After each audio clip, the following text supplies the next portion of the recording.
कोष्ठापिदाना नकुली दन्ते परिवृता पविः सर्वस्यै वाचैशाना चारुमामिह वादये सर्वभागीश्वरो विष्णुः स्त्रीरूपो मां सुवादये नमोऽस्त्वनन्ताय सहस्रमूर्तये सहस्रपादाक्षि शिरोरुबाहवे सहस्रनाम्ने पुरुषाय शाश्वते सहस्रकोटियुगधारिणे नमः।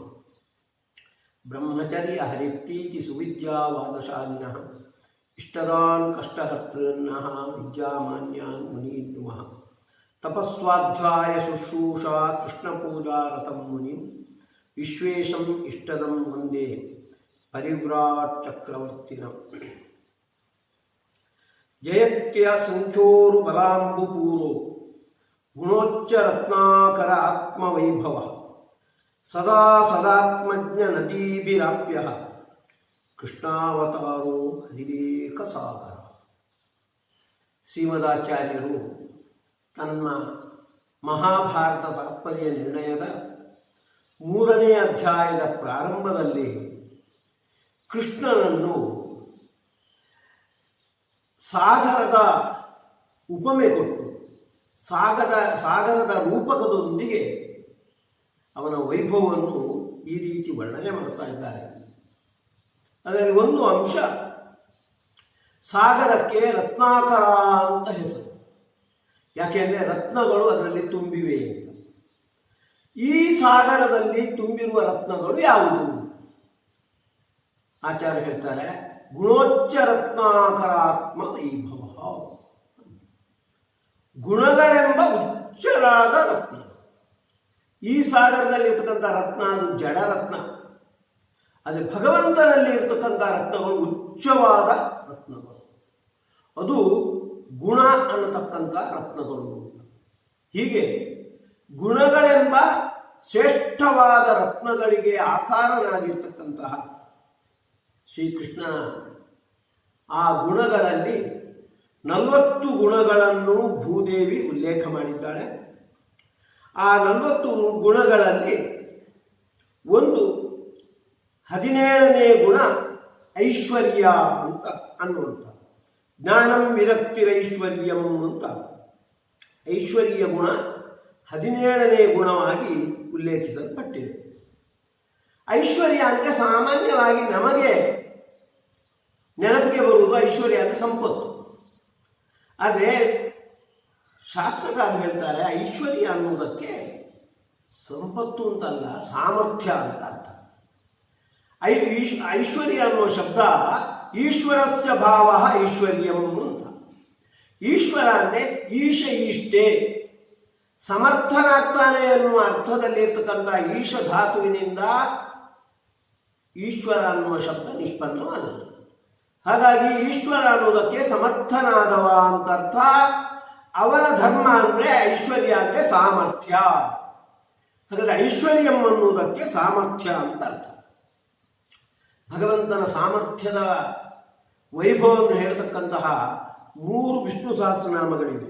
ಒಂದು ಈಶ್ವರ ಅಂತಲೇ, ಅದು 2-3 ಬಾರಿ ಬರುತ್ತೆ. 36ನೇ ನಾಮ ಈಶ್ವರ ಅಂತ. ಶಮಃ ಅಂತ ಮತ್ತೊಂದು 444ನೇ ಶಮಃ ಸಮರ್ಥನಾದ.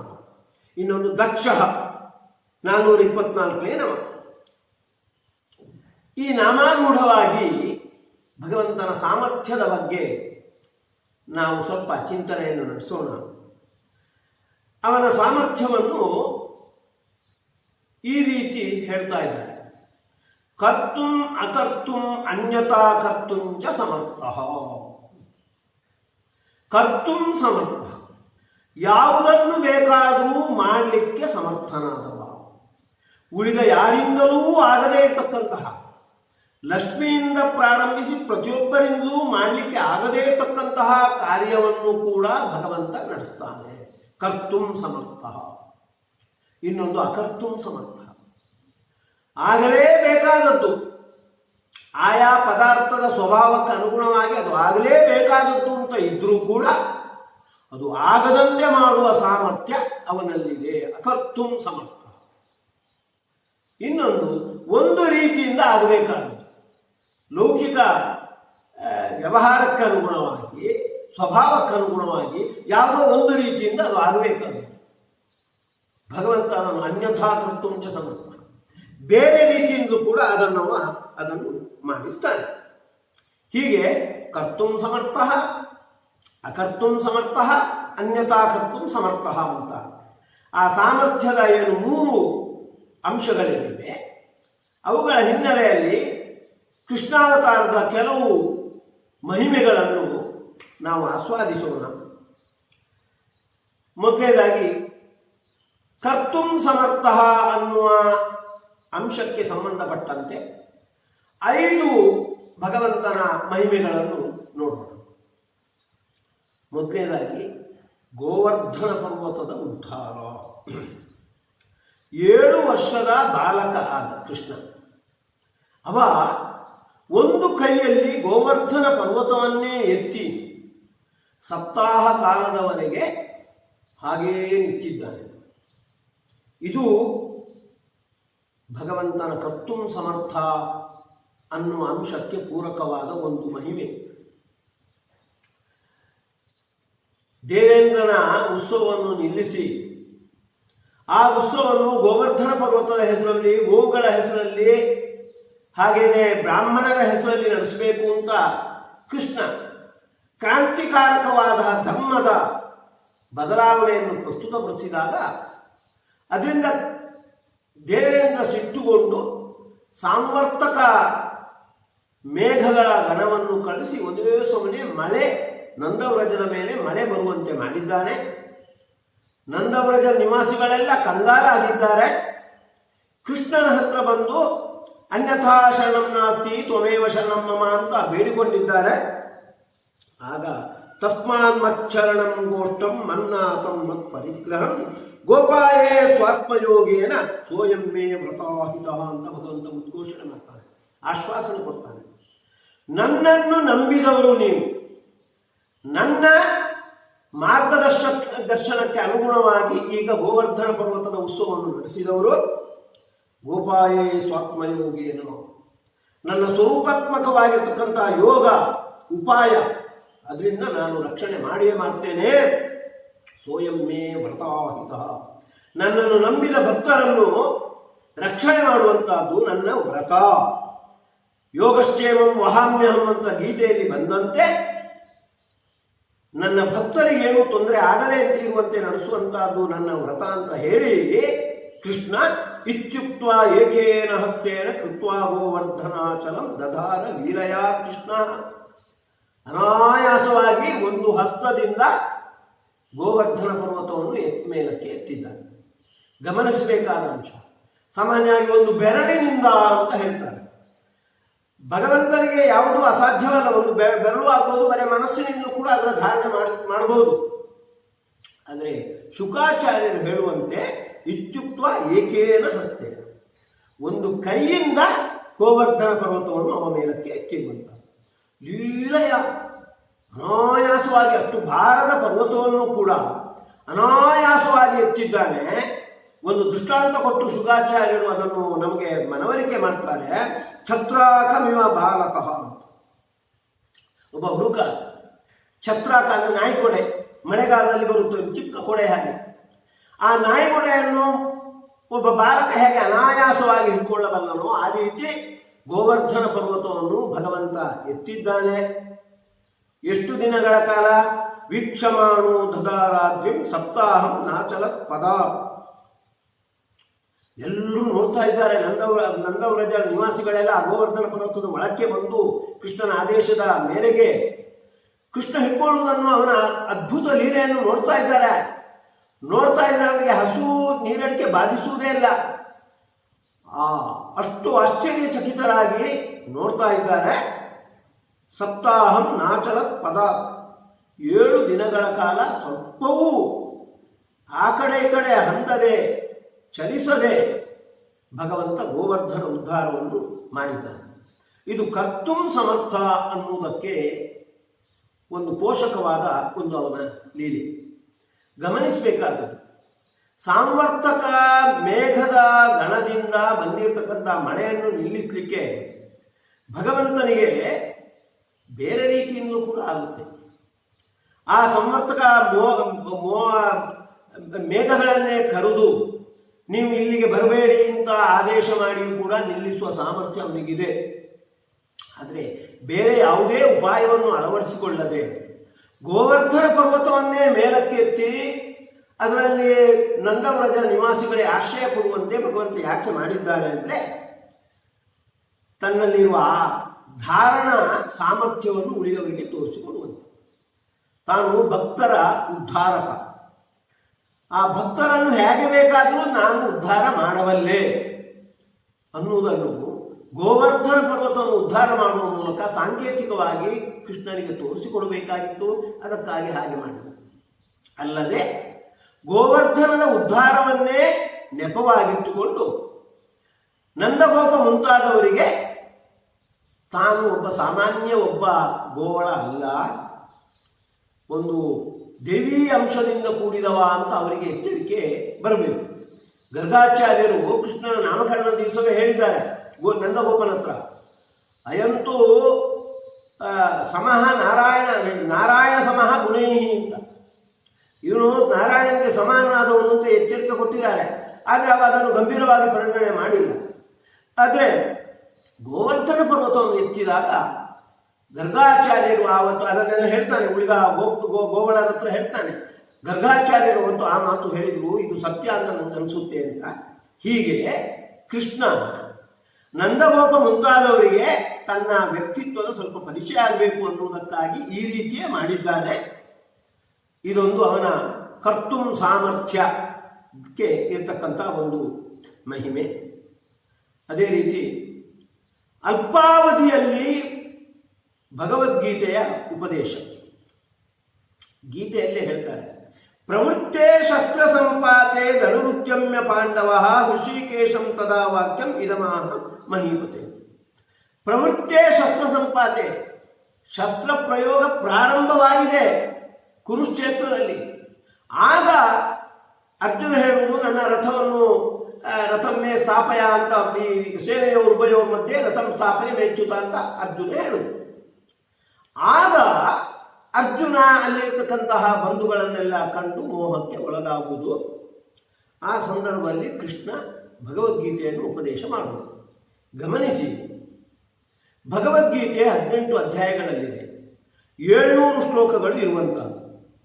ಅಷ್ಟು ಕೃಷ್ಣನ ಉಪದೇಶ ಅಲ್ಲ. ಮತ್ತೆ ಒಂದು ಅಧ್ಯಾಯ ಪ್ರಸ್ತಾವ, ಇನ್ನು 16 ಶ್ಲೋಕಗಳು, ಅದರಲ್ಲಿ ಮಧ್ಯೆ ಮಧ್ಯೆ ಸಂಜಯನ ನಿರೂಪಣೆ ಬರುತ್ತೆ. ಕೃಷ್ಣ ಅರ್ಜುನನ ಪ್ರಶ್ನೆ 84 ಶ್ಲೋಕಗಳಲ್ಲಿ ಬಂದಿದೆ. ಕೃಷ್ಣನ ಉತ್ತರ 574 ಶ್ಲೋಕಗಳಲ್ಲಿ, ಅಷ್ಟು ಅರ್ಥಾತ್ 658 ಶ್ಲೋಕಗಳಲ್ಲಿ ಗೀತೆ ಪ್ರಸ್ತುತವಾಗಿದೆ. 658 ಶ್ಲೋಕಗಳನ್ನು ಹೇಳಬೇಕು ಅಂದರೆ ಕನಿಷ್ಠ ಕಷ್ಟ ಅರ್ಧ ಗಂಟೆ ಆದರೂ ಬೇಕು. ಯುದ್ಧ ಪ್ರಾರಂಭ ಆಗಿ ಅಷ್ಟು ಅವಧಿಯಲ್ಲಿ ಕೃಷ್ಣ ಅದನ್ನು ಹೇಗೆ ಉಪದೇಶ ಮಾಡಿದ. ಸಾಮಾನ್ಯವಾಗಿ ಇದಕ್ಕೆ ಉತ್ತರ ಕೊಡುವಂತಹದ್ದೊಂದು, ಈಗ ಗೀತೆಯಲ್ಲಿ ಏನು ಶ್ಲೋಕಗಳಿವೆ ಆ ರೀತಿ ಉಪದೇಶ ಮಾಡಿದ್ದಲ್ಲ, ಅದು ವೇದವ್ಯಾಸರು ಇತಿಹಾಸಕಾರರಾಗಿ ಅದನ್ನು ನಮ್ಮ ಮುಂದೆ ಪ್ರಸ್ತುತಪಡಿಸಿದ್ದು, ಅವರದನ್ನು ಸೂಕ್ಷ್ಮವಾಗಿ ಹೇಳಿದ್ದಾರೆ. ಆದರೂ ಅದು ಇತಿಹಾಸ. ಹಾಗಾಗಿ 23 ಪ್ರಶ್ನೆಗಳಿವೆ ಅರ್ಜುನನು.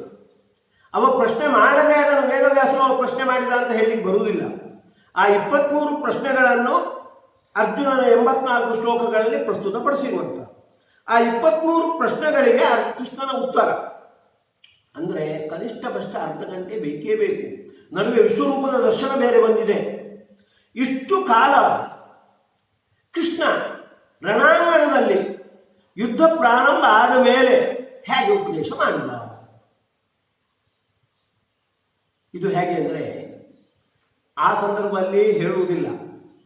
ಮತ್ತೊಂದು ಸಂದರ್ಭದಲ್ಲಿ ದ್ರೋಣಾಚಾರ್ಯರು ಕೌರವ ಸೇನೆಗೆ ಅಧಿಪತಿಗಳಾಗಿದ್ದಾಗ ಒಮ್ಮೆ ಅರ್ಜುನನ ಕುದುರೆಗಳಿಗೆ ಬಹಳ ಆಯಾಸವಾಯಿತು. ಇದ್ದಕ್ಕಿದ್ದಂತೆ ಕೃಷ್ಣ ಒಂದು ಅದ್ಭುತ ಮಾಯ ಮಾಡಿಬಿಟ್ಟಿದ್ದಾನೆ. ಏನು ಅಂದರೆ, ರಥದಿಂದ ಇಳಿದ ಅರ್ಜುನನನ್ನು ಇಳಿಲಿಕ್ಕೆ ಹೇಳ್ತಾನೆ. ಆ ಅರ್ಜುನನ ರಥದ ಕುದುರೆಗಳನ್ನೆಲ್ಲ ಹಗ್ಗ ಬಿಟ್ಟು ಬಿಟ್ಟಿದ್ದಾರೆ. ಬಿಟ್ಟು ಅವುಗಳು ನೀರು ಕುಡಿಯುವಂತೆ ಅವುಗಳ ಸೇವೆ ಇತ್ಯಾದಿಗಳನ್ನು ಮಾಡ್ತಾ ಇದ್ದಾರೆ. ಯುದ್ಧ ಆಗ್ತಾ ಇದೆ. ಕೌರವ ಸೈನಿಕರು ನೋಡ್ತಾ ಇದ್ದಾರೆ. ನೋಡಿದ್ರು ಕೂಡ ಪಿಳಿ ಪಿಳಿ ನೋಡ್ತಾ ಇದ್ದಾರೆ, ಯಾರು ಹೊಡಿತಾ ಇಲ್ಲ. ಅವರು ಹೇಳ್ತಾ ಇದ್ದಾರೆ ವೈಶಂಪಾಯನರು ಜನಮೇಜಯನಿಗೆ, ಕಿಮದ್ಭುತ ತಮಂ ಲೋಕೆ ಭವಿತಾಪ್ಯಥವಾಕ್ಯಭೂತು ಯದಶ್ವಾನ್ ಪಾರ್ಥ ಗೋವಿಂದೋ ಮೋಚಯ ಮಾಸುತು ರಣೆ. ಇಷ್ಟವರೆಗೆ ಇಂತಹ ಒಂದು ಅದ್ಭುತವಾದ ಕಾರ್ಯವೇ ಆಗಿಲ್ಲ. ಇಬ್ಬರು ರಥದಿಂದ ಇಳಿದು ಯುದ್ಧ ಆಗ್ತಾ ಇದೆ, ರಥದಿಂದ ಇಳಿದು ಆ ಹಸುಗಳನ್ನು ಕುದುರೆಗಳನ್ನು ಬಿಟ್ಟಿದ್ದಾರಲ್ಲ, ಇದು ಬಹಳ ಅದ್ಭುತ. ಭಾಗವತದಲ್ಲಿ ಅರ್ಜುನನ ಅನುಭವವಾಗಿ ಇದು ಪ್ರಸ್ತುತವಾಗಿದೆ. ಸಂಶಾಂತ ವಾಹ ಮರಯೋ ರಥಿನೋ ಭವಿಷ್ಟಂ ನ ಪ್ರಾಹರನ್ ಯದನುಭಾವ ನಿರಸ್ತ ಚಿತ್ತೋಹ. ಆ ಕುದುರೆಗಳನ್ನು ಬಿಟ್ಟಾಗ ಉಳಿದವರು ಯಾರು ಹೊಡಿಲಿಲ್ಲ. ಯಾಕೆಂದ್ರೆ ಯದನುಭಾವ ನಿರಸ್ತ ಚಿತ್ತೋಹ, ಭಗವಂತ ತನ್ನ ಮಹಿಮೆಯಿಂದ ಅವರ ಮನಸ್ಸಿನ ಚಿಂತನ ಶಕ್ತಿಯನ್ನು ತೆಗೆದುಬಿಟ್ಟಿದ್ದಾನೆ. ಮಂಕಾಗಿ ಹೀಗೆ ನಿಂತುಬಿಟ್ಟಿದ್ದಾರೆ. ಹೀಗೆ ಆ ಸಂದರ್ಭದಲ್ಲಿ ಕೃಷ್ಣ ಹೇಗೆ ತನ್ನ ಸಾಮರ್ಥ್ಯವನ್ನು ಬಳಸಿಕೊಂಡಿದ್ದು, ಗೀತೋಪದೇಶದ ಸಂದರ್ಭದಲ್ಲೂ ಕೂಡ ಆ ಸಾಮರ್ಥ್ಯವನ್ನು ಬಳಸಿ ಆ ಗೀತೆಯ ಉಪದೇಶವನ್ನು ಕೃಷ್ಣ ಮಾಡಿದ್ದಾನೆ. ಇದು ಬಹಳ ಒಂದು ಅದ್ಭುತವಾಗಿರುವಂಥದ್ದು. ಗೀತೋಪದೇಶದ ಒಂದು ಪ್ರಸಂಗವನ್ನು ಕಂಡರೂ ಕೂಡ ನಮಗೆ ಇದು ಆಶ್ಚರ್ಯವಾಗುತ್ತೆ. ಅದರಲ್ಲಿ ಇರ್ತಕ್ಕಂಥ ವಿಷಯಗಳನ್ನು ಕಂಡ್ರೆ ಆಶ್ಚರ್ಯ ಬೇಡ, ಅದರ ಪ್ರಸಂಗವೂ ಕೂಡ ಅದ್ಭುತವಾಗಿರುವಂತಹದ್ದು. ಹಾಗಾಗಿ ಕರ್ತುಂ ಸಮರ್ಥ, ಏನು ಬೇಕಾದರೂ ಮಾಡಲಿಕ್ಕೆ ಸಮರ್ಥ. ಯುದ್ಧ ಪ್ರಾರಂಭವಾಗಿದೆ, ಯೋಧರು ಪರಸ್ಪರ ಹೊಡೆದಾಡಿಕೊಳ್ತಾ ಇದ್ದಾರೆ. ಆ ನಡುವಿನಲ್ಲಿ ಸುಮಾರು ಅರ್ಧ ಗಂಟೆಗಿಂತ ಹೆಚ್ಚು ಕಾಲ ಗೀತೋಪದೇಶ ನಡೆಸಿದ್ದಾನೆ. ಅಂದರೆ ಏನು ಬೇಕಾದರೂ ಮಾಡಬಲ್ಲ ಅನ್ನುವುದಕ್ಕೆ ಇದೊಂದು ಸಾಕ್ಷಿಯಾಗಿ ನಿಲ್ಲಬಲ್ಲದು. ಹಾಗೆ ಮತ್ತೊಂದು ಆನ್ನಿಕ ಅಶ್ವಮೇಧ ಯಾಗ ಅಂತ ಮಾಡಿದ್ದಾನೆ ಕೃಷ್ಣ. ಅಶ್ವಮೇಧ ಯಾಗ ಮಾಡಲಿಕ್ಕೆ ಕನಿಷ್ಠ 1 ವರ್ಷ ಆದರೂ ಬೇಕು. ಪಾಂಡವರು 15 ವರ್ಷ ಕಾಲ ಅಶ್ವಮೇಧ ಯಾಗ ಮಾಡಿದವರು. ಕೃಷ್ಣ ಒಂದೇ ದಿವಸದಲ್ಲಿ ಅಶ್ವಮೇಧ ಯಾಗ ಮಾಡಿದ್ದಾನೆ.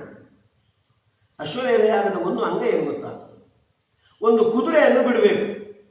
ಆ ಕುದುರೆ ಎಲ್ಲ ರಾಜರ ಹತ್ರ ಹೋಗಿ ಕಪ್ಪ ತಕೊಂಡು ಬಂದು ಆ ಕಪ್ಪದ ಹಣವನ್ನು ಬಳಸಿ ಅಶ್ವಮೇಧ ಯಾಗ ಮಾಡಬೇಕು. ಈ ಕುದುರೆ ಈ ಅಶ್ವಮೇಧದ ಯಾಗದ ಕುದುರೆಯ ಗತಿ ಏನು ಅಂದ್ರೆ, ಭೀಮಸೇನ ಮತ್ತು ಅರ್ಜುನ ಕೂತಿದ್ದಾರಂತೆ. ಕೃಷ್ಣನ ಮಕ್ಕಳು ಆ ಕುದುರೆಯನ್ನು ಓಡಿಸಿಕೊಂಡು ಹೋಗ್ತಾ ಇದ್ದಾರೆ. ವ್ಯಚಾರಯನ್ ಹರೇ ಸುತಾಹ ದಿನಸ್ಯ ಪಾದ ಮಾತ್ರ.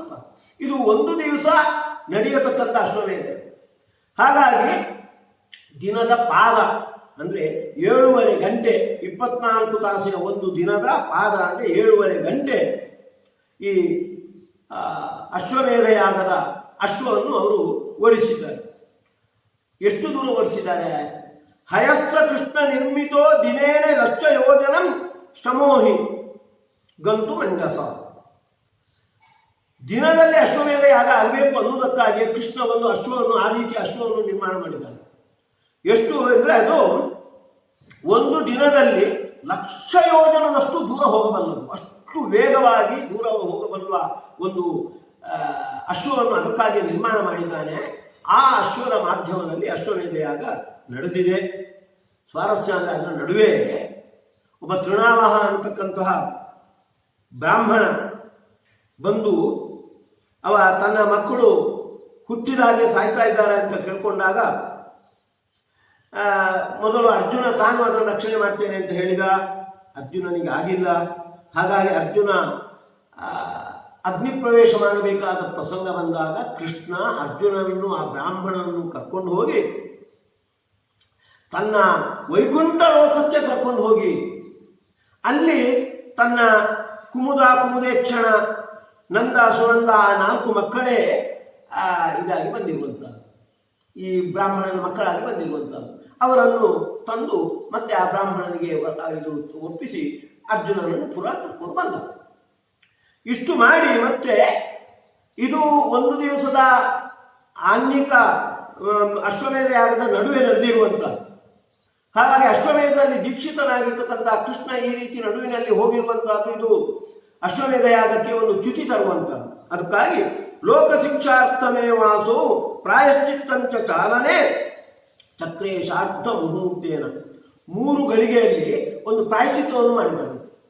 ಅಶ್ವಮೇಧ ಯಾಗದ ನಡುವಿನಲ್ಲಿ ತಾನು ಹೋದದ್ರಿಂದ ಅದು ಅಪರಾಧವಾಯಿತು ಅನ್ನೋದಕ್ಕೆ ಒಂದು ಪ್ರಾಯಶ್ಚಿತ್ತವನ್ನು ನಡೆಸಿ ಮತ್ತೆ ಸಸ್ನೋ ಅವಭೃತಂ ಕೃಷ್ಣ ಸದಾರಹ ಸುಹೃತ್ ಜನ ಆ ಅಶ್ವಮೇಧ ಯಾಗದ ಅಂಗವಾಗಿ ಕೊನೆಗೆ ಅವಭೃತ ಸ್ನಾನ, ತನ್ನ ಪತ್ನಿಯರು, ತನ್ನ ಸ್ನೇಹಿತರು, ಬಂಧುಗಳು ಇವರಿಂದೆಲ್ಲ ಕೂಡಿಕೊಂಡು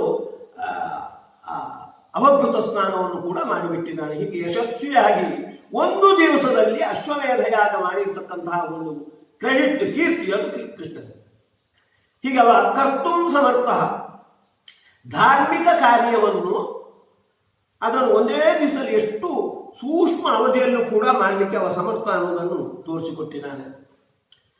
ಕೃಷ್ಣನನ್ನು ಕೃಷ್ಣ ಅಂತ ಕರೆಯುವುದು ಯತಃಕರ್ಷಸಿ ದೇವೇಶ ನಿಯಮ್ಯ ಸಕಲಂ ಜಗತ್ ಅಥೋ ವದಂತಿ ಮುನಯಃ ಕೃಷ್ಣಂ ತ್ವಾಂ ಬ್ರಹ್ಮವಾದಿನಃ ಅಂತ ಆಚಾರ್ಯ ಹೇಳ್ತಾರೆ. ನೀನು ಕರ್ಷಣೆ ಮಾಡಿ ಇಡೀ ಜಗತ್ತನ್ನು ನಿಯಂತ್ರಣ ಮಾಡಿ ನಿನ್ನ ಮುಷ್ಟಿಯಲ್ಲಿ ಇಟ್ಕೊಳ್ತೀವಿ, ಹಾಗಾಗಿ ನಿನ್ನನ್ನು ಜ್ಞಾನಿಗಳೆಲ್ಲ ಕೃಷ್ಣ ಕೃಷ್ಣ ಕರ್ಷತಿ, ಎಲ್ಲರನ್ನು ಆಕರ್ಷಿಸುವವ ಅನ್ನುವ ದೃಷ್ಟಿಯಿಂದ ಕರೀತಾರೆ. ಕೃಷ್ಣನ ಆಕರ್ಷಣ ಸಾಮರ್ಥ್ಯ, ಕರ್ತುಂ ಸಮರ್ಥ, ಆ ಸಾಮರ್ಥ್ಯ ಅದನ್ನು ಕೃಷ್ಣ ಒಂದು ಸಂದರ್ಭದಲ್ಲಿ ತೋರಿಸಿದ್ದಾನೆ. ಶರತ್ಕಾಲದ ಒಂದು ರಾತ್ರಿ, ಶರದ್ ಋತುವಿನ ಒಂದು ರಾತ್ರಿ, ಎಲ್ಲ ನಂದವ್ರಜದ ಗೋಪಿಕಾಸ್ತ್ರೀಯರಿಗೆ ಆನಂದ ಕೊಡಬೇಕು ಅಂತ ಕೃಷ್ಣನಿಗೆ ಇಚ್ಛೆ ಬಂದಿದೆ. ಅವರನ್ನೆಲ್ಲ ಆಯಾ ಮನೆಗೆ ಹೋಗಿ ಹ್ಯಾಕ್ ಕರೆಯುವುದು? ಜಗೌ ಕಳಂ ವಾಮ ದೃಶಾಂ ಮನೋರಮಂ, ಚೆನ್ನಾಗಿ ಹಾಡಿದ್ದಾನಂತೆ. ಸಾಮಾನ್ಯವಾಗಿ ವೇಣುನಾದ ವಿಶಾರದ ಅಂತ ಪ್ರಸಿದ್ಧ, ವೇಣುಗಾನ ಮಾಡ್ತಾನೆ, ಕೊಳಲು ಊದ್ತಾನೆ ಅಂತ. ಆ ಸಂದರ್ಭದಲ್ಲಿ ಶುಕಾಚಾರ್ಯ ಹೇಳ್ತಾರೆ, ಜಗೌ ಕಳಂ, ಎಲ್ಲ ಸ್ತ್ರೀಯರು ಮೋಹಗೊಳ್ಳುವಂತೆ ಚೆನ್ನಾಗಿ ಹಾಡಿದ್ದಾನೆ. ನಿಶಮ್ಯ ಗೀತಂ ತದನಂಗ ವರ್ಧನಂ ರುಜಸ್ತ್ರೀಯ ಕೃಷ್ಣ ವಿಷಕ್ತ ಮಾನಸಾಹ ಆಜಗ್ನು ಅನ್ಯೋನ್ಯಂ ಅಲಕ್ಷಿತಾಕ್ಷಯ. ಅದನ್ನು ಕೇಳಿದ ಕೂಡಲೇ ಎಲ್ಲಾ ಮನೆಯ ಗೋಪಿಕಾ ಸ್ತ್ರೀಯರು ಕೂಡ ಬೇರೆ ಯಾರಿಗೆ ಗೊತ್ತಾಗದಂತೆ ಎಲ್ಲರೂ ಕೃಷ್ಣ ಇರುವಲ್ಲಿಗೆ ಬಂದುಬಿಟ್ಟು ಕೃಷ್ಣ ನೋಡಿ ತನ್ನ ಆಕರ್ಷಣಾ ಶಕ್ತಿಯನ್ನು ತೋರಿಸಿದ್ದಾನೆ. ಹೇಗೆ? ಚೆನ್ನಾಗಿ ಹಾಡುವ ಮೂಲಕ. ಆ ಹಾಡು ಅನ್ನುವುದು ಅದು ಅನಂಗವರ್ಧನ, ಕಾಮಭಾವನೆಯನ್ನು ಉದ್ದೀಪನಗೊಳಿಸುವಂಥದ್ದು. ಹಾಗಾಗಿ ಎಲ್ಲರೂ ಕೂಡ ಬಂದಿದ್ದಾರೆ. ಕೃತ್ವಾ ತಾವಂತಮಾತ್ಮಾನಂ ಯಾವತೇ ಗೋಪಯೋಷಿತ, ಒಬ್ಬರಲ್ಲ ಇಬ್ಬರಲ್ಲ, 100 ಮಂದಿ ಅಷ್ಟು ತನ್ನ ರೂಪವನ್ನು ಧರಿಸಿ ರರಾಮ ಭಗವಂತಾಭಿ ಆತ್ಮಾರಾಮೋಪಿ ಲೀಲೆಯೋ, ತಾನು ಆತ್ಮಾರಾಮ, ತನಗೆ ಆನಂದ ಪಡೆಯುವ ಅವಶ್ಯಕತೆ ಇಲ್ಲ, ಅವರಿಗೆ ಆನಂದ ಕೊಡಬೇಕು ಅನ್ನುವುದಕ್ಕಾಗಿ ಅಷ್ಟು ರೂಪವನ್ನು ಧರಿಸಿ ಅವರ ಜೊತೆಗೆ ಕ್ರೀಡಿಸಿದ್ದಾನೆ. ಇದು ಕರ್ತುಂ ಸಮರ್ಥ ಅನ್ನುವುದಕ್ಕೆ ಇರ್ತಕ್ಕಂಥ ಮತ್ತೊಂದು ಘಟನೆ. ಇನ್ನೂ ಸ್ವಾರಸ್ಯ ಅಂದ್ರೆ, ಆ ಗೋಪಿಕಾಸ್ತ್ರೀಯರೆಲ್ಲ ರಾತ್ರಿ ಹೀಗೆ ಬಂದು ಬಿಟ್ಟಿದ್ದಾರೆ. ಅವರು ಮನೆಗೆ ಹೋದಾಗ ಗಂಡಂದಿರು ಅವರಿಗೆ ಬೈದಿರಬಹುದಲ್ಲ ಅಂತ ನಮಗೊಂದು ಸಂದೇಹ ಬರುತ್ತೆ. ಶುಕಾಚಾರ್ಯ ಹೇಳ್ತಾರೆ ಪರಿಷ್ಠಿತನ ಹತ್ರ, ನಾಸೂಯನ್ ನೃಪ ಕೃಷ್ಣಾಯ ಮೋಹಿತಾ ತಸ್ಯ ಮಾಯೆಯೋ. ಭಗವಂತ ಮಾಯೆಯ ಮುಸುಕ ಹಾಕಿ ಬಿಟ್ಟಿದ್ದಾನೆ. ಹಾಗಾಗಿ ಯಾವ ಗಂಡಂದಿರು ಕೂಡ ತಮ್ಮ ಹೆಂಡಂದಿರಿಗೆ ಬೈಲಿಲ್ಲ, ಅವರ ಬಗ್ಗೆ ಕೆಟ್ಟ ಭಾವನೆಯನ್ನು ತಾಳೇ ಇಲ್ಲ. ಮನ್ಯಮಾನ ಸ್ವಪಾರ್ಶ್ವಸ್ಥಾನ್ನೇ ಸ್ವಾಂಸಾನ್ ದಾರಾನ್ನೇ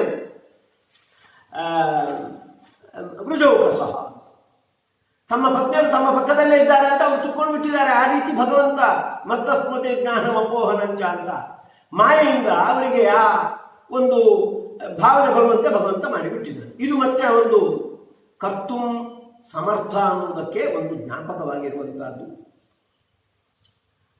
ಮತ್ತೊಂದು, ಅರ್ಜುನನ ಪುತ್ರ ಅಭಿಮನ್ಯು ಯುದ್ಧದಲ್ಲಿ ರಣಾಂಗಣದಲ್ಲಿ ಸತ್ತಿದ್ದಾನೆ.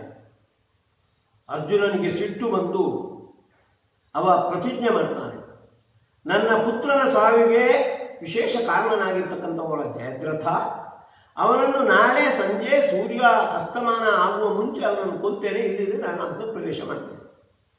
ಅವನಿಗೆ ಸಾಮರ್ಥ್ಯ ಬರಬೇಕು ಅನ್ನೋದಕ್ಕೆ ಕೃಷ್ಣ ಏನು ಮಾಡಿದ ಅಂದರೆ, ಅರ್ಜುನ ಮಲ್ಕೊಂಡು ಬಿಟ್ಟಿದ್ದಾನೆ. ಸ್ವಪ್ನದಲ್ಲಿ ಅರ್ಜುನನ ಒಂದು ಅಂಶವನ್ನು ಕೈಲಾಸಕ್ಕೆ ಕರ್ಕೊಂಡು ಹೋಗಿ ಅಲ್ಲಿ ರುದ್ರದೇವರಿಂದ ಅವನಿಗೆ ಅಸ್ತ್ರದ ಉಪದೇಶ, ಬೇರೆ ಬೇರೆ ಅಸ್ತ್ರಗಳ ಉಪದೇಶ ಅವನಿಗೆ ಬರುವಂತೆ ಮಾಡಿಬಿಟ್ಟಿದ್ದಾನೆ. ಇದು ಕೃಷ್ಣನ ಒಂದು ಚಮತ್ಕಾರ. ಆಚಾರ್ಯ ಹೇಳ್ತಾರೆ, ನಿಶಾಯಾಂ ಸ್ವಪ್ನಂ ಅನಯತ್ ತಂ ಗಿರೀಶಾಂತಿಕಂ ಹರಿಹಿ ಸ್ವಯಮೇವ ಅಖಿಲ ಜಗದ್ ರಕ್ಷಾದಿ ಅಮಿತ ಶಕ್ತಿಮಾನ್.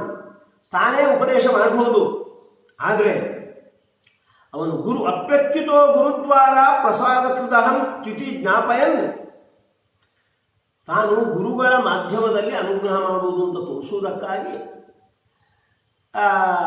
ಅರ್ಜುನನಿಗೆ ಅಸ್ತ್ರದ ಗುರು ರುದ್ರದೇವರು. ಹಾಗಾಗಿ ಪಲ್ಗುಣಶಾಸ್ತ್ರ ಗುರು ಗಿರೀಶಂ ಅಂಜಸ, ಹಾಗಾಗಿ ಗಿರೀಶನ ಹತ್ರ ಅವನನ್ನು ಕರ್ಕೊಂಡು ಹೋದ. ಇದು ಎಷ್ಟು ನೋಡಿ, ಭಗವಂತ ಅವ ತೈಜಸ ನಾಮಕನಾಗಿ ನಮಗೆ ಬೇರೆ ಬೇರೆ ಸಂಸ್ಕಾರಗಳನ್ನು ಇಟ್ಟುಕೊಂಡು ನಮಗೆ ಸ್ವಪ್ನವನ್ನು ತೋರಿಸ್ತಾನೆ. ಕೃಷ್ಣ ಇನ್ನೊಂದು ಹೆಜ್ಜೆ ಮುಂದೆ ಅವನು ಅಂಶೇನ ಜೀವಮಾದಾಯ ಕ್ವಚಿದೀಶೋ ಬಹಿರ್ನಯೇತ್ ಸ್ವಪ್ನೇಶು ಪಲ್ಪುರಂ ಯದ್ವತ್ ಕೃಷ್ಣ ಕೈಲಾಸಮಾನಯತ್ ಅಂತ ಆಚಾರ್ಯರು ಹೇಳಿದ್ದಾರೆ ಬೃಹದಾರಣ್ಯಕ ಭಾಷ್ಯದಲ್ಲಿ. ಒಂದು ಅಂಶದಿಂದ ಕೃಷ್ಣ ಅರ್ಜುನ ಅಲ್ಲಿ ಇದ್ದಾನೆ, ಹಸ್ತಿನಾಪುರದಲ್ಲಿ ಒಂದು ರೂಪದಿಂದ ಇದ್ದಾನೆ. ಒಂದು ಅಂಶದಿಂದ ಅವನನ್ನು ಕರ್ಕೊಂಡು ಹೋಗಿ ಆ ರಾತ್ರಿಯ ಅವಧಿಯಲ್ಲಿ ಕೈಲಾಸದವರೆಗೆ ಕರ್ಕೊಂಡು ಹೋಗಿ ರುದ್ರದೇವರಿಂದ ಅಸ್ತ್ರದ ಉಪದೇಶ ಒಮ್ಮೆ ಪಡ್ಕೊಂಡಿದ್ದಾನೆ. ಪುನಃ ಅಸ್ತ್ರದ ಉಪದೇಶ ಇನ್ನಷ್ಟು ಅವನಿಗೆ ಆ ಅಸ್ತ್ರ ಪ್ರಭಾವಕಾರಿಯಾಗಬೇಕು, ಅಷ್ಟು ಅವನಿಂದ ಉಪದೇಶ ಪಡಿಸಿ ಮತ್ತೆ ತಂದು ಅವ ಮಲಗುವಂತೆ ಆ ತನ್ನ ಅರ್ಜುನನ ಶರೀರದಲ್ಲಿ ಇರ್ತಕ್ಕಂತಹ ಒಂದು ಅಂಶ ಏನಿತ್ತು ಅದಕ್ಕೆ ಸೇರುವಂತೆ ಮಾಡಿದ. ಇದು ಭಗವಂತ ಕರ್ತುಂ ಸಮರ್ಥ, ಏನು ಬೇಕಾದರೂ ಮಾಡಲಿಕ್ಕೆ ಸಮರ್ಥ ಅನ್ನೋದಕ್ಕೆ ಇರ್ತಕ್ಕಂತಹ ಮತ್ತೊಂದು ಘಟನೆ. ಇನ್ನೊಂದು ಅಂಶ ಅಕರ್ತುಂ ಸಮರ್ಥ, ಯಾವುದು ಆಗಬೇಕು ಅದು ಆಗದೇ ಇರುವಂತೆ ಮಾಡುವುದಕ್ಕೂ ಕೂಡ ಅವ ಸಮರ್ಥನದು.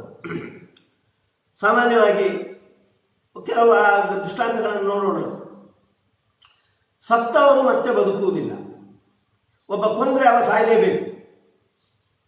ಕೃಷ್ಣ ದೇವಕಿಯಲ್ಲಿ ಹುಟ್ಟುವ ಮುಂಚೆ ದೇವಕಿಯಲ್ಲಿ 6 ಮಂದಿ ಹುಟ್ಟಿದ್ದಾರೆ. ಕಂಸ ಅವರನ್ನು ಕೊಂದಿದ್ದಾನೆ, ಆದರೆ ಅವರು ಸತ್ತಿಲ್ಲ. ಅವರು ಮರೀಚಿ, ಆಚಾರ್ಯ ಹೇಳ್ತಾರೆ, ಮರೀಚಿಯ 6 ಮಕ್ಕಳು. ದೇವರನ್ನು ಕುರಿತು ಅವರು ಅಪಹಾಸ ಮಾಡಿದ್ರು, ಅವರ ಶಾಪಕ್ಕೊಳಗಾಗಿ ಅವರು ಕಾಲನೇಮಿಯ ಮಕ್ಕಳಾಗಿ ಹುಟ್ಟಿದ್ದಾರೆ. ಆಗ ಚತುರ್ಮುಖನನ್ನು ಕುರಿತು ಅವರು ತಪಸ್ಸು ಮಾಡಿದರು, ನಾವು ಅವಧ್ಯರಾಗಬೇಕು ಅಂತ. ಚತುರ್ಮುಖ ವರವನ್ನು ಕೊಟ್ಟ. ಆಗ ಹಿರಣ್ಯಕಶಿಪಿಗೆ ಅವನಿಗೆ ಸಿಟ್ಟು ಬಂತು, ನಿಮ್ಮ ತಂದೆ ನಿಮ್ಮನ್ನು ಕೊಲ್ಲುವಂತಾಗಲಿ ಅಂತ ಶಾಪ ಕೊಟ್ಟಿದ್ದಾನೆ. ಈ ಚತುರ್ಮುಖನ ವರ ಹಾಗೆ ಹಿರಣ್ಯಕಶಿಪಿನ ಶಾಪ, ಇದು ಎರಡನ್ನೂ ಅದನ್ನು ಸತ್ಯಗೊಳಿಸಬೇಕಾಗಿದೆ. ಇದು ಮಿಥ್ಯಾ ಅಂತ ಆಗುವಂತೆ ಮಾಡುವ ಸಾಮರ್ಥ್ಯವೂ ಇದೆ ಭಗವಂತನಿಗೆ, ಆದರೆ ಎರಡೂ ಸತ್ಯಗೊಳಿಸಬೇಕಾಗಿದೆ. ಅದಕ್ಕೊಂದು ಚಮತ್ಕಾರ ಮಾಡಿದ. ಏನಂದ್ರೆ ಕಾಲನೇಮಿಯೇ ಕಂಸನಾಗಿ ಬಂದಿದ್ದ. ಕಂಸ ಆ 6 ಮಕ್ಕಳನ್ನು ಕೊಲ್ಲುವಾಗ ದುರ್ಗಾದೇವಿಗೆ ಹೇಳಿದ್ದಾನೆ, ಕೊಲ್ಲುವ ಕ್ಷಣದಲ್ಲಿ ಆ ಮಕ್ಕಳ ಜೀವರೇನಿರ್ತಾರೆ ಅವರನ್ನು ಆ ಶರೀರದಿಂದ ಹೊರತಂದು ಆ ಬರೇ ಶವವನ್ನು ಅವ ಕೊಲ್ತಾನೆ. ಕೊಂದು ಕೂಡಲೇ ಅವರ ಶರೀರ ಅದು ಸುತಲದಲ್ಲಿ ಇಟ್ಟು ಆ ಸುತಲದಲ್ಲಿ ಆ ಜೀವವನ್ನು ಆ ಶರೀರಕ್ಕೆ ಆ ಜೀವವನ್ನು ಸೇರಿಸಬೇಕು ಅಂತ ದುರ್ಗಾದೇವಿ ಹಾಗೆ ಮಾಡಿದ್ದಾಳೆ. ಹಾಗಾಗಿ ಕಂಸ ಕೊಂದ ಯಾವುದನ್ನು ಅಂದರೆ ಬರೇ ಶವವನ್ನು ಕೊಂದನು. ಅವರ ಶರೀರ ಹಾಗೆಯೇ ಸುತಲದಲ್ಲಿತ್ತು ಚತುರ್ಮುಖನ ವರಕ್ಕೆ ಅನುಗುಣವಾಗಿ. ಹಾಗಾಗಿ ಕಂಸ ಕೊಂದ್ರೂ ಕೂಡ ಅವರು ಸತ್ತಿಲ್ಲ. ಆದುದನ್ನೇ ಮತ್ತೆ ಒಮ್ಮೆ ದೇವಕಿ ಕೇಳ್ತಾಳೆ, ನಿನ್ನ ತಮ್ಮಂದಿರನ್ನು ನನಗೆ ನೋಡುವ ಆಸೆ ಅಂತ. ಸುತಲದಿಂದ 6 ಮಂದಿಯನ್ನು ಕೂಡ ಕರ್ಕೊಂಡು ಬಂದು ಮತ್ತೆ ದೇವಕಿ ಹಾಲು ಕೊಡುವಂತೆ ತನ್ನ ಮೊಲೆ ಹಾಲು ಕೊಡುವಂತೆ ವ್ಯವಸ್ಥೆ ಮಾಡಿದ್ದಾನೆ ಅಂತ ಭಾಗವತ ಉಲ್ಲೇಖ ಮಾಡುತ್ತೆ. ಇದು ಅಕರ್ತುಂ ಸಮರ್ಥ, ಕೊಂದ್ರೂ ಕೂಡ ಸಾಯದಂತೆ ಮಾಡಲಿರುವ ಸಾಮರ್ಥ್ಯ ಭಗವಂತನಲ್ಲಿದೆ ಅಂತ ಸ್ಪಷ್ಟವಾಗಿ ಕಾಣಿಸುತ್ತೆ. ಹಾಗೇನೆ ಪರೀಕ್ಷಿತ ಉತ್ತರೆಯ ಗರ್ಭದಲ್ಲಿದ್ದಾಗ ಅವನ ಮೇಲೆ ಅಶ್ವತ್ಥಾಮಾಚಾರ್ಯರು ಅಸ್ತ್ರಪ್ರಯೋಗ ಮಾಡಿದರು. ಅಸ್ತ್ರಪ್ರಯೋಗ ಆದರೂ ಕೂಡ ಅವ ಸಾಯದಂತೆ ಮಾಡುವ ಸಾಮರ್ಥ್ಯ ಕೃಷ್ಣ ತೋರಿಸಿದ್ದಾನೆ. ಹೊರಗೆ ಬಂದ ಮೇಲೆ ಸತ್ತವನನ್ನು ಮತ್ತೆ ಬದುಕಿಸಿದ್ದಾನೆ. ಇದು ಭಗವಂತನ ಸಾಮರ್ಥ್ಯ. ಹಾಗೆ ಸಾಂದೀಪಿನಿ ಆಚಾರ್ಯರ ಮಗ ಅವ ಪ್ರಭಾಸದ ಸಮುದ್ರದಲ್ಲಿ ಬಿದ್ದು ಸತ್ತಿದ್ದ. ಅವನನ್ನು ಮತ್ತೆ ಸಂಯಮನೀಪುರಕ್ಕೆ ಹೋಗಿ ಯಮನ ಪಟ್ಟಣದಲ್ಲಿದ್ದ ಅವನನ್ನು ಮತ್ತೆ ತಂದು ಗುರುದಕ್ಷಿಣಾ ರೂಪದಲ್ಲಿ ಸಾಂದೀಪಿನಿ ಆಚಾರ್ಯ ಕೊಟ್ಟು ಅವ ಮತ್ತೆ ಬದುಕುವಂತೆ ಭಗವಂತ ಮಾಡಿದ್ದಾನೆ. ಇಷ್ಟು ಮಾತ್ರ ಅಲ್ಲ, ಭಗವಂತ 2 ಬಾರಿ ಕಾಡ್ಗಿಚ್ಚನ್ನು ಕುಡಿದು ಬಿಟ್ಟಿದ್ದಾನೆ. ಭಯಪಟ್ಟು ಬಿಟ್ಟಿದ್ದಾರೆ ಇವರೆಲ್ಲ, ಗೋಗಳರೆಲ್ಲ. ಕಾಡ್ಗಿಚ್ಚು, ಸುತ್ತ ಕಾಡ್ಗಿಚ್ಚು. ಕೃಷ್ಣನನ್ನು ಶರಣಾಗತರಾದಾಗ ಕೃಷ್ಣ ಏನು ಅಂತ ಕಣ್ಣು ಮುಚ್ಚಿ ಅಂತ ಹೇಳಿದ, ಕಾಡ್ಗಿಚ್ಚನ್ನು ನುಂಗಿ ಬಿಟ್ಟಿದ್ದಾನೆ. ಇದು ಅಕರ್ತುಂ ಸಮರ್ಥ. ಕಾಡ್ಗಿಚ್ಚು ಕೂಡ ಸುಡದಂತೆ ಮಾಡುವ ಸಾಮರ್ಥ್ಯ ಅವನಿಗೆ ಇದೆ ಅನ್ನುವುದು ಇದರಿಂದ ಸ್ಪಷ್ಟವಾಗುತ್ತೆ. ಹಾಗೇನೆ ಕೃಷ್ಣನ ಹತ್ರ ಅನೇಕ ಅಸುರರು ಬಂದಿದ್ದಾರೆ. ಕಂಸನ ನಿರ್ದೇಶನದ ಮೇರೆಗೆ ಪೂತನೆ ಬಂದು, ಶಕಟಾಕ್ಷ ಅವ ಗಾಡಿಯ ರೂಪದಲ್ಲಿದ್ದು ತನ್ನ ಅಡಿಯಲ್ಲಿರ್ತಕ್ಕಂಥ ಕೃಷ್ಣನನ್ನು ಕೊಲ್ಲಬೇಕು ಅಂತ ಹವಣಿಸಿದವ, ಕೇಶಿ ಅನ್ನುವವ, ಅರಿಷ್ಟ ಅನ್ನುವವ, ಹಾಗೇನೆ ತೃಣಾವಹ ಅಂತ ಅನ್ನತಕ್ಕಂಥವ. ಯಾವ ಅಸುರರು ಬಂದರೂ ಕೂಡ ಕೃಷ್ಣ ಅವರ ಕೈಗೆ ಸಿಕ್ಕಿಲ್ಲ. ಅವರ ಯೋಚನೆ ಎಲ್ಲ ತಲೆ ಮೇಲೂ ಆಗುವಂತೆ ಅವರನ್ನೇ ಸಂಹರಿಸಿಬಿಟ್ಟಿದ್ದಾರೆ. ಅಕರ್ತುಂ ಸಮರ್ಥ. ಅವರೇನು ಮಾಡಬೇಕು ಅಂತ ಇಚ್ಛೆ ಇಟ್ಟಿದ್ದಾರೋ ಅಥವಾ ಕಂಸ ಏನು ಇಚ್ಛೆ ಇಟ್ಟಿದ್ನೋ ಅದಕ್ಕಿಂತ ವಿಪರೀತ ಆಗುವಂತೆ ಭಗವಂತ ಮಾಡಿಬಿಟ್ಟಿದ್ದಾನೆ. ಹಾಗೇನೆ ಕಾಲಯಾವನ ನೋಡಿ, ಅವ ಗರ್ಗಾಚಾರ್ಯರ ಮಗ. ಗರ್ಗಾಚಾರ್ಯರು ರುದ್ರದೇವರನ್ನು ತಪಸ್ಸು ಮಾಡಿ ಕೃಷ್ಣನನ್ನು ಕೊಲ್ಲುವಂತಹ ಒಬ್ಬ ಮಗ ಹುಟ್ಟಬೇಕು ಅಂತ ಕಾಲಯಾವನನ್ನು ಪಡೆದವರು. ಆದರೆ ಕೃಷ್ಣ ಏನು ಮಾಡಿದ ಅಂದರೆ, ಗರ್ಗಾಚಾರ್ಯರ ವರ ಉಳಿಬೇಕು, ಅದಕ್ಕಾಗಿ ಕಾಲಯಾವನನಿಂದ ಒಂದು ಕೃಷ್ಣ ಸರ್ಪ ಸಾಯುವಂತೆ ಮಾಡಿದ್ದಾನೆ. ಕೃಷ್ಣ ಸರ್ಪ ಸಾಯುವ ಮೂಲಕ ಕೃಷ್ಣ ಅಂತ ಅದಕ್ಕೆ ಹೆಸರುತ್ತಾನೆ. ಹಾಗಾಗಿ ಅಷ್ಟರಿಂದ ಗರ್ಗಾಚಾರ್ಯರಿಗೆ ರುದ್ರದೇವರು ಕೊಟ್ಟವರ ಸಾರ್ಥಕ ಆಯಿತು ಅಂತ ಹೇಳಿ ಆ ಕಾಲಯಾವನನನ್ನು ಮುಚುಕುಂದನ ಮೂಲಕ ಅವನ ದೃಷ್ಟಿಪಾತ ಆಗುವಂತೆ ಮಾಡಿ ಅವ ಸಾಯುವಂತೆ ಕೃಷ್ಣ ಮಾಡಿಬಿಟ್ಟಿದ್ದಾನೆ. ಇದೆಲ್ಲ ಕೃಷ್ಣನ ಅಕರ್ತುಂ ಸಾಮರ್ಥ್ಯ. ಶಿಶುಪಾಲ ಕೃಷ್ಣನನ್ನು ನಿಂದನೆ ಮಾಡ್ತಾ ಇದ್ದವ.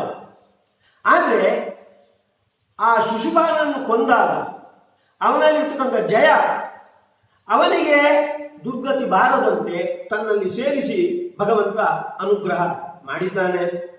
ಇದೆಲ್ಲ ಕೃಷ್ಣನ ಅಕರ್ತುಂ ಸಾಮರ್ಥ್ಯವನ್ನು ಏನು ಆಗಬೇಕೋ ಅದಕ್ಕಿಂತ ವಿಪರೀತ ಆಗತಕ್ಕಂತಹ ಸಾಮರ್ಥ್ಯವನ್ನು ತೋರಿಸುವಂತಹದ್ದು. ಮಹಾಭಾರತ ಇದೆಲ್ಲ ಮುಗಿದಿದೆ, ಇನ್ನೇನು ರಥದಿಂದ ಕೆಳಗಿಳಿಬೇಕು. ಆಗ ಕೃಷ್ಣ ಹೇಳ್ತಾನೆ, ಅರ್ಜುನ ನೀನು ಕೆಳಗಿಳಿ ಅಂತ. ಆಯಿತು, ಅರ್ಜುನ ಇಳಿದ, ಮತ್ತೆ ಕೃಷ್ಣ ಇಳಿದ. ಇದ್ದು ಕೂಡ ಇದ್ದಕ್ಕಿದ್ದಂತೆ ರಥ ಸುಟ್ಟು ಹೋಗಿದೆ. ಆಗ ಕೃಷ್ಣ ಅರ್ಜುನನಿಗೆ ಹೇಳ್ತಾನೆ, ಅದಕ್ಕಾಗಿ ನಿನ್ನನ್ನು ನಾನು ಮೊದಲು ಇಳಿಸಿದ್ದು. ನೋಡು, ಈ ರಥ ತುಂಬ ಭೀಷ್ಮರು ದ್ರೋಣರು ಬಿಟ್ಟಿರ್ತಕ್ಕಂಥ ಅಸ್ತ್ರಗಳೆಲ್ಲ ತುಂಬಿವೆ. ಹಾಗಾಗಿ ನಾನು ಇದ್ದದ್ರಿಂದಾಗಿ ಆ ಅಸ್ತ್ರಗಳು ಆ ರಥವನ್ನೇನು ಸುಟ್ಟು ಹಾಕಿಲ್ಲ. ನಾನು ಒಂದೊಮ್ಮೆ ಕೆಳಗಿಳಿದಾಗ ಅದೆಲ್ಲ ಸುಟ್ಟು ಹೋಯಿತು. ಒಂದೊಮ್ಮೆ ನಿನ್ನಕ್ಕಿಂತ ಮುಂಚೆ ನಾನು ಇಳಿದಿದ್ರೆ ನೀನು ಸಹಿತ ಅದು ಸುಟ್ಟು ಹೋಗ್ತಿದ್ದೀ. ಹಾಗಾಗದಂತೆ ನಿನ್ನನ್ನು ನಾನು ಮೊದಲು ಇಳಿಸಿದ್ದು ಅಂತ ಕೃಷ್ಣ ಹೇಳ್ತಾನೆ. ಇದರ ಮೂಲಕ ಏನು ಸ್ಪಷ್ಟವಾಗುತ್ತೆ ಅಂದರೆ, ಅಸ್ತ್ರಗಳು ಕೂಡ ಸುಡುವ ಸ್ವಭಾವದ ಅಸ್ತ್ರಗಳು ಕೂಡ ಸುಡದಂತೆ ಮಾಡತಕ್ಕಂತಹ ಸಾಮರ್ಥ್ಯ ಭಗವಂತನಿಗೆ ಇದೆ. ಭಗವಂತನನ್ನು ನಾವು ಏನು ಕರಿತೇವೆ ಅಂದರೆ, ದ್ರವ್ಯಂ ಕರ್ಮ ಚ ಕಾಲಶ್ಚ ಸ್ವಭಾವೋ ಜೀವ ಏವ ಚ ಯದನುಗ್ರಹತ ಸಂತಿ ನ ಸಂತಿ ಯದುಪೇಕ್ಷೆ ಅಂತ. ಅದರಲ್ಲಿ ಸ್ವಭಾವವನ್ನು ಸೇರ್ತೇವೆ. ಒಂದು ಪದಾರ್ಥದ ಸ್ವಭಾವ ಅದು ಅಭಿವ್ಯಕ್ತ ಆಗಬೇಕಾದ್ರೆ ಭಗವಂತನ ಅನುಗ್ರಹ ಬೇಕು. ಕೃಷ್ಣ ತನ್ನ ಅವತಾರ ಕಾಲದಲ್ಲಿ ಕೆಲವು ಪದಾರ್ಥಗಳ ಸ್ವಭಾವವೇ ಬದಲಾಗುವಂತೆ ಮಾಡಿಬಿಟ್ಟಿದ್ದಾನೆ. ಅದು ಅಕರ್ತುಂ ಸಾಮರ್ಥ್ಯವನ್ನು ಆ ಮೂಲಕ ತೋರಿಸಿಕೊಟ್ಟಿದ್ದಾನೆ. ಇನ್ನೊಂದು ಅನ್ಯಥಾ ಕರ್ತುಂ ಸಮರ್ಥ ಅಂತ ಇನ್ನೊಂದು ಅಂಶ. ಅದು ಹೇಗಾಗಬೇಕೋ ಅದಕ್ಕಿಂತ ಬೇರೆ ರೀತಿಯಿಂದ ಮಾಡುವುದಕ್ಕೂ ಅವ ಸಮರ್ಥನಾದವ ಅಂತ. ಹೇಗೆ ಅಂದರೆ ನೋಡಿ, ಪಾಂಡವರು ಜೂಜಾಟ ಆಡಿದ್ದು ಹಸ್ತಿನಾಪುರದಲ್ಲಿ. ಅಲ್ಲೇ ದ್ರೌಪದಿಯ ವಸ್ತ್ರಾಪಹರಣ ಆಗಿ ದ್ರೌಪದಿಗೆ ಮಾನಾಪಹಾರ ಆಗತಕ್ಕಂಥ ಪ್ರಸಂಗ. ಆಗ ಕೃಷ್ಣ ಎಲ್ಲಿದ್ದ? ಅವ ದ್ವಾರಕೆಯಲ್ಲಿದ್ದ.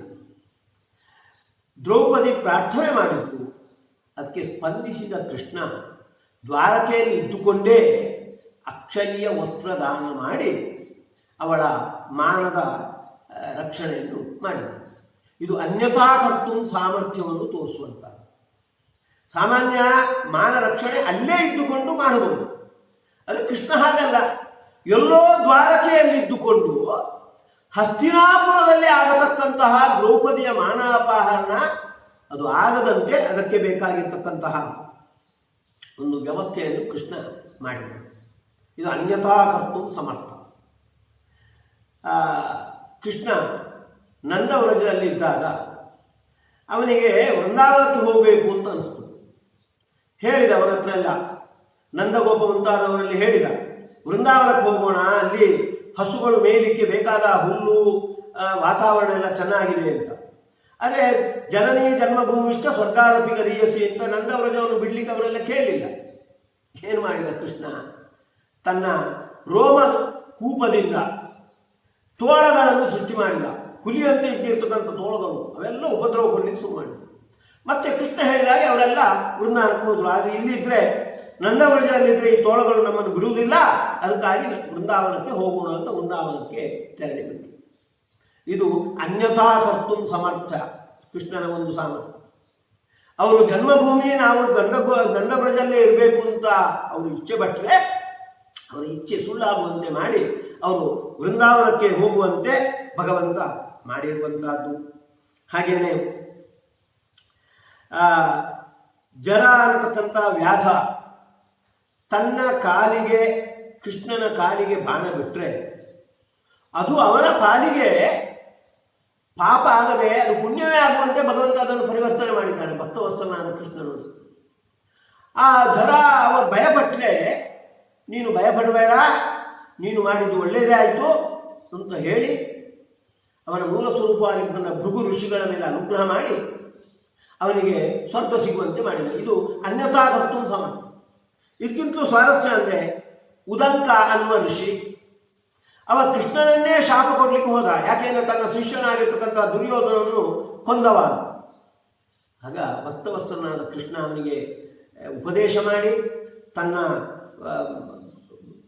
ವಿಶ್ವರೂಪವನ್ನು ದರ್ಶನ ಮಾಡಿಸಿ ಅವ ಮತ್ತೆ ತನ್ನ ಭಕ್ತನಾಗುವಂತೆ ಅನುಗ್ರಹ.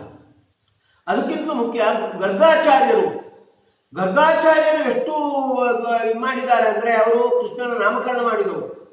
ಅದು ಏನೋ ಯಾವುದೋ ಒಂದು ಸಿಟ್ಟಿಗಾಗಿ ಕೃಷ್ಣನನ್ನು ಕೊಲ್ಲುವಂತಹ ಒಬ್ಬ ಮಗ ಬೇಕು ಅಂತ ರುದ್ರನಲ್ಲಿ ಪ್ರಾರ್ಥನೆ ಮಾಡಿ ಕಾಲಯಾವನ ಅಂತ ಆ ಮಗನನ್ನು ಪಡೆದವರು. ಆದರೆ ಮತ್ತೆ ಅವರಿಗೆ ಪಶ್ಚಾತ್ತಾಪ ಆಗಿದೆ. ಆ ಪಶ್ಚಾತ್ತಾಪಕ್ಕೆ ಒಲಿದು ಭಗವಂತ ಅವರಿಗೆ ಅನುಗ್ರಹ ಮಾಡಿದರು. ಇದು ಅನ್ಯಥಾ ಕರ್ತುಂಚ ಸಾಮರ್ಥ್ಯ ಕೃಷ್ಣ ತೋರಿಸಿರುವಂತಹದ್ದು. ಹಾಗೇನೆ ಒಳ್ಳೆ ನಿದರ್ಶನ ಅನ್ಯಥಾ ಕರ್ತು. ದುರ್ಯೋಧನ ಯಾವಾಗ ಪತಿತನಾದ್ನೋ ಅವತ್ತಿನಿಂದಲೇ ಕಲಿಯುಗ ಪ್ರಾರಂಭವಾಗಿದೆ. ಆದರೆ ಕೃಷ್ಣ ಪಾಂಡವರು ರಾಜ್ಯಭಾರ ಮಾಡ್ತಾ ಇರುವ 36 ವರ್ಷಗಳ ಕಾಲ ಆ ಕಲಿಯುಗದಲ್ಲೂ ಕೂಡ ಕೃತಯುಗದ ವಾತಾವರಣ ಬರುವಂತೆ ವ್ಯವಸ್ಥೆಯನ್ನು ಕೃಷ್ಣ ಮಾಡಿದ. ಅದು ಬರೇ ಕೃತಯುಗ ಅಷ್ಟೇ ಅಲ್ಲ. ಆಚಾರ್ಯರು ಹೇಳ್ತಾರೆ, ಪ್ರಥಮಾಯುಗಾಚ್ಚ ಗುಣಾಧಿಕ ಕಲಿರಾಸಿ ಪ್ರಜಾನಾಮ. ಕೃತಯುಗಕ್ಕಿಂತಲೂ ಕೂಡ ಅದು ಮಿಗಿಲು ಅಂತ ಹೇಳುವ ಹಾಗೆ. ಯಾಕಂದರೆ ಕೃತಯುಗದಲ್ಲಿ ಪುಣ್ಯಕ್ಕೆ ಫಲ ಕಡಿಮೆ, ಪಾಪಕ್ಕೆ ಫಲ ಹೆಚ್ಚು. ಅದು ಕಲಿಯುಗದಲ್ಲಿ ಅದಕ್ಕಿಂತ ವಿಪರೀತ. ಪುಣ್ಯಕ್ಕೆ ಫಲ ಹೆಚ್ಚು, ಪಾಪಕ್ಕೆ ಫಲ ಕಡಿಮೆ. ಹಾಗಾಗಿ ಈ ಕಲಿಯುಗದ ಸೌಲಭ್ಯ ಆ ಕಾಲದಲ್ಲಿ ಬರುವಂತೆ ಮಾಡಿ ಕೃತಯುಗಕ್ಕಿಂತಲೂ ಕೂಡ ಅದು ಮಿಗಿಲು ಅಂತ ಅನಿಸುವಂತೆ ಕೃಷ್ಣ ಕಾಲನಾಮಕನಾಗಿ ವ್ಯವಸ್ಥೆ ಮಾಡಿದ್ದಾನೆ. ಇದು ಭಗವಂತ ಅನ್ಯಥಾ ಕರ್ತು ಹೇಗೆ ಅವ ಸಮರ್ಥನಾಗಿದ್ದಾನೆ ಅಂತ ಇದರಿಂದ ನಾವು ತಿಳ್ಕೊಳ್ಬಹುದಾದದ್ದು. ಈ ರೀತಿ ಭಗವಂತ ಕರ್ತುಂ ಅಕರ್ತುಂ ಅನ್ಯಥಾ ಕರ್ತುಂಚ ಸಮರ್ಥ ಅಂತ ಹೇಳಿದ ಹಾಗೆ ಏನು ಬೇಕಾದರೂ ಮಾಡಲಿಕ್ಕೆ, ಮಾಡಲೇಬೇಕಾದದ್ದನ್ನು ಮಾಡದೇ ಇರಲಿಕ್ಕೆ, ಒಂದು ರೀತಿಯಲ್ಲೇ ಮಾಡಬೇಕಾದದ್ದನ್ನು ಮತ್ತೊಂದು ರೀತಿ ಮಾಡುವುದಕ್ಕೂ ಕೂಡ ಅವ ಸಮರ್ಥನಾದವ. ಅದನ್ನು ನಾವು ಈಶ್ವರ ಎನ್ನುವ ನಾಮಾರೂಢವಾಗಿ ನಾವು ಚಿಂತನೆ ಮಾಡಬೇಕು. ಈಶ್ವರ ಅನ್ನೋದಕ್ಕೆ ಸಮರ್ಥ ಅಂತ ಇಷ್ಟೇ ಅರ್ಥ ಅಲ್ಲ. ಆಚಾರ್ಯರು ಇನ್ನೂ ಅದರ ಅರ್ಥ ಸ್ವಾರಸ್ಯವನ್ನು ನಮ್ಮ ಮುಂದೆ ತೆರೆದಿರ್ತಾರೆ. ಅಲ್ಲಿ ಸಾಮಾನ್ಯವಾಗಿ ಪಾಣಿನಿಯರು ಹೇಳುವಂತಹದ್ದು ಈಶ ಶಬ್ದದ ಮೇಲೆ ವರಚ್ ಪ್ರತ್ಯಯ ಬಂದು ಈಶ್ವರ ಅಂತ ಆಗಿದೆ. ಆಚಾರ್ಯರಿಗೆ ವರಚ್ ಪ್ರತ್ಯಯ ಅಂತ ಹೇಳಲಿಕ್ಕೆ ಅವರಿಗೆ ತೃಪ್ತಿ ಇಲ್ಲ. ಅವರು ಹೇಳ್ತಾರೆ ಈಶೇಭ್ಯೋಪಿ ವರಹ ಈಶ್ವರ. ಸಾಮಾನ್ಯವಾಗಿ ಈಶಾ ಅಂತ ಪರಿಗಣಿತರಾಗಿರ್ತಕ್ಕಂತಹ ಯಾರು ಲಕ್ಷ್ಮೀದೇವಿ ಇರ್ಬೋದು, ಚತುರ್ಮುಖ ಇರ್ಬೋದು, ರುದ್ರ ಇರ್ಬೋದು, ಅವರಿಗಿಂತಲೂ ಶ್ರೇಷ್ಠನಾದವ, ಅವರಿಗೂ ವರವನ್ನು ಕೊಡುವವ. ಹಾಗಾಗಿ ಈಶವರ, ಈಶವರನೇ ಈಶ್ವರ. ಅವರು ಈಶ್ವರು ಅಂದರೆ ಅವರ ಈಶತ್ವದಲ್ಲಿ ನ್ಯೂನತೆ ಇದೆ. ಅದನ್ನು ಸೂಚಿಸುವುದಕ್ಕಾಗಿ ಅಲ್ಲಿ ಆಕಾರ ಹೋಗಿಬಿಟ್ಟಿದೆ. ಅವರ ಈಶತ್ವ ಅದು ಬಹಳ ಸೀಮಿತವಾದ ಈಶ್ವತ್ವ. ಭಗವಂತನ ಈಶತ್ವದ ಇದು ಏನೂ ಅಲ್ಲ ಅನ್ನು ಸೂಚಿಸುವುದಕ್ಕಾಗಿ ಈಶವರ ಇದ್ದದ್ದು ಈಶ್ವರ ಆಗಿದೆ. ಹಾಗಾಗಿ ಈಶ್ವರ ಶಬ್ದ ಭಗವಂತ ಸಮರ್ಥ ಅಂತ ಇಷ್ಟು ಮಾತ್ರ ಹೇಳುವುದಲ್ಲ. ಸಾಮಾನ್ಯವಾಗಿ ಲೋಕದಲ್ಲಿ ಯಾರು ಸಮರ್ಥರು ಅಂತ ಇದ್ದಾರೆ ಅವರಿಗಿಂತಲೂ ಶ್ರೇಷ್ಠನಾದ. ಹಾಗಾಗಿ ದೇವೇಂದ್ರ ಆ ಮಳೆಯನ್ನು ಸುರಿಸಿದ್ದು ಕೂಡ ಆ ಮಳೆಯನ್ನು ನಿಲ್ಲಿಸಿ ಅದಕ್ಕೆ ರಕ್ಷಣೆಯನ್ನು ನೀಡಿದ. ಹಾಗೆಯೇ ಯಮನ ಪಟ್ಟಣಕ್ಕೆ ಹೋಗಿ ಗುರುಗಳ ಪುತ್ರರನ್ನು ಪಡ್ಕೊಂಡು ಬಂದ. ವರುಣನಲ್ಲಿಗೆ ಹೋಗಿ ತನ್ನ ಅಪ್ಪನನ್ನು ಕರ್ಕೊಂಡು ಬಂದದ್ದಿದೆ. ಹೀಗೆ ದೇವತೆಗಳಿಗಿಂತಲೂ ಕೂಡ ತನ್ನ ಹೆಚ್ಚಿನ ಸಾಮರ್ಥ್ಯವನ್ನು ತೋರಿಸಿಕೊಟ್ಟವ. ಆದುದರಿಂದ ಭಗವಂತ ನನ್ನು ಈಶ್ವರ ಅಂತ ಕರೆಯುವುದು. ಅದೇ ರೀತಿ ದಕ್ಷ ಅನ್ನತಕ್ಕಂತಹ ಶಬ್ದ, ಶಮ ಅನ್ನತಕ್ಕಂತಹ ಶಬ್ದ, ಇದೆಲ್ಲ ಭಗವಂತನ ಸಾಮರ್ಥ್ಯದ ಮೇಲೆ ಬೆಳಕು ಚೆಲ್ಲುವಂತಹದ್ದು. ಇದನ್ನೆಲ್ಲ ಗಮನದಲ್ಲಿ ಇಟ್ಟುಕೊಂಡೇ ಭೂದೇವಿ ಐಶ್ವರ್ಯಂ ಅಂತ ಭಗವಂತನ ಆ ಕೃಷ್ಣನ ಐಶ್ವರ್ಯ ಗುಣವನ್ನು ಉಲ್ಲೇಖ ಮಾಡ್ತಾ ಇದ್ದಾಳೆ. ಹಾಗಾಗಿ ಭಗವಂತನಂತಹ ಐಶ್ವರ್ಯ ರೂಪವಾದ ಸಾಮರ್ಥ್ಯವನ್ನು ಈಶ್ವರ, ದಕ್ಷ, ಶ್ರಮ ಈ ನಾಮಾರೂಢವಾಗಿ ಚಿಂತನೆ ಮಾಡಿ ನಮ್ಮ ಸಾಧನ ಅನುಷ್ಠಾನಕ್ಕೆ ಬೇಕಾಗಿರ್ತಕ್ಕಂಥ ಅನುಗ್ರಹ ಮಾಡುವಲ್ಲೂ ಕೂಡ ನಿನ್ನ ಒಂದು ಸಾಮರ್ಥ್ಯವನ್ನು ತೋರಿಸಿ ನಮಗೆ ಅನುಗ್ರಹ ಮಾಡುವಂತ ಕೃಷ್ಣನಲ್ಲಿ ನಾವು ಪ್ರಾರ್ಥಿಸೋಣ. ಯಸ್ ಸರ್ವಗುಣ ಸಂಪೂರ್ಣ ಸರ್ವದೋಷ ವಿವರ್ಜಿತ ಪ್ರಿಯತಾಂ ಪ್ರೀತೇವಾಲಂ ವಿಷ್ಣುರ್ಮೇ ಪರಮಸುಹೃತ್ ನಾಹಂ ಕರ್ತ ಹರಿಕರ್ತ ತತ್ಪೂಜಾ ಕರ್ಮಚಾಕಿನಂ ತಥಾಪಿ ಮತ್ಕೃತಾ ಪೂಜಾ ತತ್ಪ್ರಸಾದೇನ ನಾನ್ಯತಾ ತದ್ಭಕ್ತಿ ತತ್ಫಲಂ ಮಖ್ಯಂ ತತ್ಪ್ರಸಾದ ಪುನಃ ಪುನಃ ಕರ್ಮನ್ಯಾಸೋ ಹರಾವೇವ ವಿಷ್ಣೋಸ್ತೃಪ್ತಿ ಕರಸ್ತದ. ಶ್ರೀಕೃಷ್ಣಾರ್ಪಣಮಸ್ತು, ಶ್ರೀಕೃಷ್ಣಾರ್ಪಣಮಸ್ತು, ಶ್ರೀಕೃಷ್ಣಾರ್ಪಣಮಸ್ತು. ಲೋಕಾ ಸಮಸ್ತಾಃ ಸುಖಿನೋ ಭವಂತು.